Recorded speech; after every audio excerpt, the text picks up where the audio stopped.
பேசுதே. பிரியமானவர்களே, ஆண்டவராகிய இயேசு கிறிஸ்துவின் நாமத்தில் உங்களுக்கு என் அன்பின் வாழ்த்துக்கள்.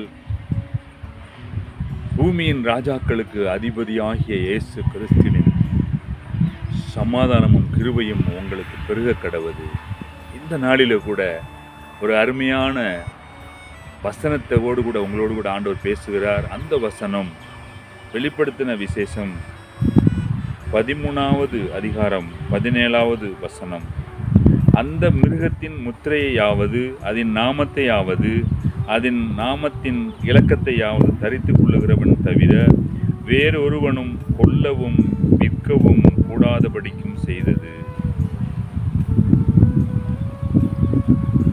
இந்த வசனத்தின் மூலமாக நாம் தெளிவாக அறிந்து கொள்ளக்கூடிய விஷயம் என்னவென்றால், சீக்கிரமாய் நம்முடைய ஆண்டவர் இயேசு கிறிஸ்துவினுடைய வருகை சம்பவிக்கப் போகிறது. அது எப்படி என்றால், இந்த வசனத்தில் சொல்லப்பட்டிருக்கிறபடி ஆதார் கார்டு அது இல்லாமல் இன்னைக்கு எந்த நிலத்தையோ இடத்தையோ வாங்கவும் முடியாது, விற்கவும் முடியாது. ஒரு வீடு கட்டணும்னா அதற்கு ஈபி கனெக்ஷன் வாங்கணும்னா ஆதார் கார்டு வேண்டும். திருமணம் பண்ண வேண்டுமென்றால் மாப்பிள்ளை பொண்ணுடைய ஆதார் கார்டு வேண்டும்.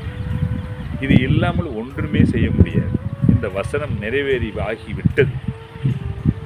இந்த ஆதார் கார்டு இனிமேல் சிப்பாக மாறப்போகிறது. நம்ம பேங்க் ஏடிஎம் கார்டில் சிப் இருக்கு இல்லையா, அது இருந்தால் தான் பணம் எடுக்க முடியும். அதே மாதிரி இந்த ஆதார் கார்டில் சிப்பு வச்சுருவாங்க. அந்த சிப்பை எடுத்து நமக்கு வலதுகையிலையாவது நெற்றிலையாவது பதித்துருவாங்க.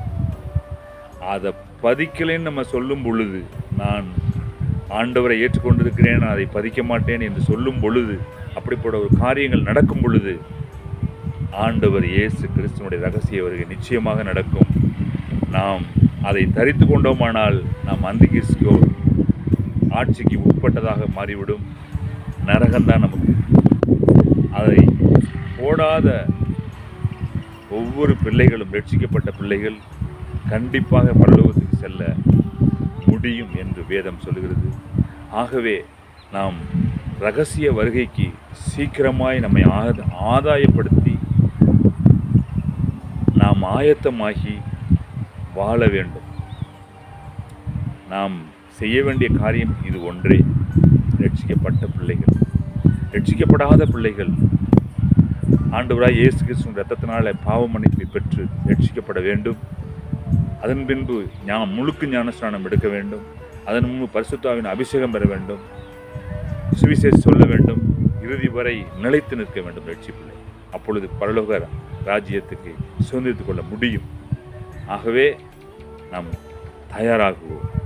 ஜெபிப்போமா?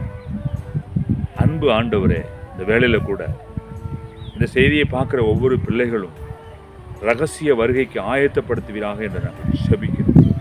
கர்த்தர் அப்படி செய்யறதுக்காக உங்களுக்கு நன்றி. இயேசுவின் நாமத்தில் ஆமென்.